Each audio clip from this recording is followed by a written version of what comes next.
दोस्तों, आज मैं आपको गरीब दर्जी भाभी ने कैसे अपनी नंदों के लिए ब्राइडल लहंगा बनाया कहानी सुना रही हूँ।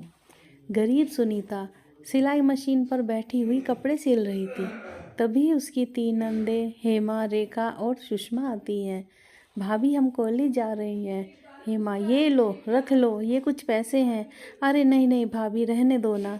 तभी सुनीता की नज़र उनके कपड़ों पर पड़ती है, जो कि जगह जगह से उनमें पैबंद लगा होता है और वे बहुत पुराने हो जाते हैं। वह दुखी होकर कहती है, मुझे पता है माँ जी, तुम्हें कितनी अच्छी तरह रखती थी। मैं माँ जी की जगह तो नहीं ले सकती, पर तुम ये कुछ पैसे रख लो। थैंक यू भाभी। नंदों के जाने के बाद सुनीता फिर से सिलाई करने लगती है। वह दुखी मन से सोचती है कि सारा दिन इतनी मेहनत करने के बाद भी मेरी नंदों ने पुराने सूट पहने हुए हैं। मैं उनके लिए एक अच्छी भाभी नहीं बन पा रही हूँ। तभी वह देखती है कि जो कपड़े वह सिल रही थी वो गलत सिल गए हैं। हे राम, ये क्या हो गया। रमा भाभी का सूट तो मुझसे ख़राब हो गया। उन्होंने कितने प्यार से ला कर दिया था। अब मैं उनको क्या जवाब दूंगी, क्या कहूँगी। अब ये तो सही भी नहीं हो सकता। वह दुखी हो जाती है। तभी गौरी एक कपड़ा लाती है। वह एक लहंगा होता है। अरे सुनीता, घर पर हो क्या। हाँ जी गौरी जी, 2 दिन बाद मेरी बेटी की शादी है, उसके लिए यह लहंगा सिलवाना है। अरे वाह, यह तो बहुत अच्छा है। और नहीं तो क्या, शादी कोई बार बार थोड़ी ही होती है। अरे तुम्हारी नंदे भी तो शादी के लायक हो गई हैं, उनकी शादी कब करोगी। सुनीता उदास होकर कहती है, हाँ जी बहन जी, हम उनके लिए रिश्ता तो ढूंढ रहे हैं। अब देखो, वैसे भी आजकल अच्छे लड़के वालों की डिमांड भी बहुत है, और मैं एक बस सिलाई करने वाली हूँ। इस घर का खर्चा ही मुश्किल से चल पाता है। हाँ सुनीता, मैं सब समझती हूँ।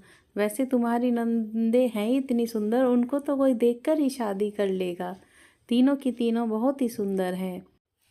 अगर तुम कहो तो मैं देखूँ उनके लिए कोई रिश्ता। हाँ हाँ, ज़रूर, आपका बहुत उपकार होगा। कुछ दिनों बाद रमा द्वारा बताए गए पते पर माया अपने 3 लड़कों का रिश्ता लेकर आती है, राम, श्याम और सुंदर। सुनीता, ये लो कुछ पैसे, आज कुछ एक्स्ट्रा काम किया था, उसके पैसे मिले हैं। इतनी महंगाई में इतने पैसों से क्या होगा जी। सुनीता ने अपने पति भरत से कहा, सुनो जी, माया ने एक रिश्ता बताया है, कल वो लड़के वाले देखने आ रहे हैं। रात भर सुनीता सूटों की बची कतरन जोड़ जोड़ कर अपनी तीनों नंदों के लिए नए सूट सिलती है। तीनों बहनें लड़के की माँ के पैर छूकर उन्हें चाय नाश्ता कराती हैं। माँ जी, ये लीजिए चाय, ये लीजिए नाश्ता। सुनीता, मुझे ये तीनों लड़कियाँ पसंद हैं, अब तो रिश्ता पक्का ही समझो। माया ने मुझे तुम्हारी गरीबी के बारे में बताया था, इसलिए हमें कुछ नहीं चाहिए, बस तुम बारातियों का स्वागत अच्छे से कर देना और बस एक जोड़ी कपड़े में अपनी तीनों नंदों को विदा कर देना। यह सुनकर सुनीता की आंखों में आंसू भर आए और वह भावुक होकर कहती है, आपका बहुत बहुत शुक्रिया। सुनीता से अब कोई कपड़े भी नहीं सिलवाता था, क्योंकि उससे 1-2 बार कपड़े खराब हो गए थे। वहीं उसके पति को भी कोई काम नहीं मिलता। देखते ही देखते शादी का दिन आ जाता है। सुनीता एक बगीचे में जाती है, जहाँ वह थोड़े बहुत फूल लगाकर उनको पानी देती थी।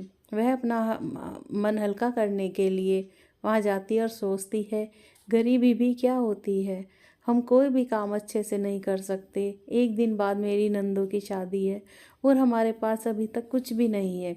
तभी उसकी नज़र एक हरे रंग के बैग पर जाती है।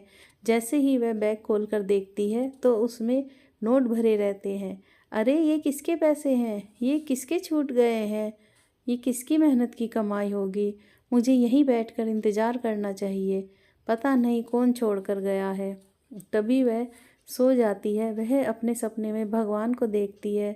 भगवान बोलते हैं, बेटा, यह नोट तुम मेरी तरफ से तोहफा समझो, क्योंकि तुमने इस बगीचे को बहुत ही अच्छे तरीके से सजाया है। इसमें तरह तरह के फूल खिले हैं।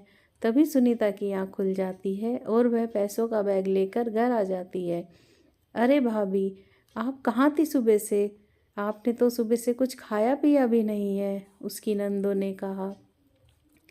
अरे मेरी नंदो, शादी ब्याह के घरों में ऐसी भागा दौड़ लगी रहती है।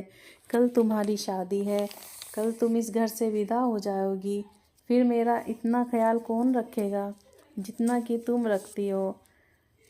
उन पैसों से सुनीता शादियां की खूब सारी तैयारी करती है और बहुत अच्छी तरीके से अपनी नंदों की शादी में टेंट लगवाती है और हलवाई वगैरह सब चीज़ कराती है। हल्दी और मेहंदी की रस्में शुरू होती हैं।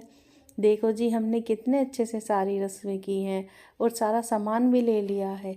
तभी उसे कुछ याद आता है, हे राम, मैं अपनी तीनों नंदों के लिए शादी का लहंगा तो लाई ही नहीं, अब तो पैसे भी बहुत कम बचे हैं। वह लहंगे की दुकान पर जाती है। वहाँ पर बहुत महंगे लहंगे थे। एक लहंगे की कीमत 20,000 रुपये थी। उसके बाद वह एक बाज़ार में जाती है जहाँ पर कुछ कपड़े वाले लहंगों के कट पीस बेच रहे थे सस्ते रेट में। वहाँ से वह उन कट पीस को ख़रीद लेती है और सारी रात जाग कर वह अपनी तीनों नंदों के लिए लहंगे सिलती है। शादी के दिन सुनीता अपनी तीनों नंदों को लहंगा देती है और कहती है कि तुम्हारी गरीब भाभी की तरफ से यह तुम्हारे लिए है। अरे यह लहंगे तो बहुत ही सुंदर हैं, ये तो बहुत महंगे भी लग रहे हैं। अरे नहीं नहीं, ये तो मैंने अपने हाथों से सिले हैं। तीनों नंदे भावुक हो जाती हैं। सुनीता कहती है, अरे जल्दी जल्दी तैयार हो जाओ, अब बारात आने वाली है। फिर उनकी शादी बहुत ही धूमधाम से संपन्न हो जाती है।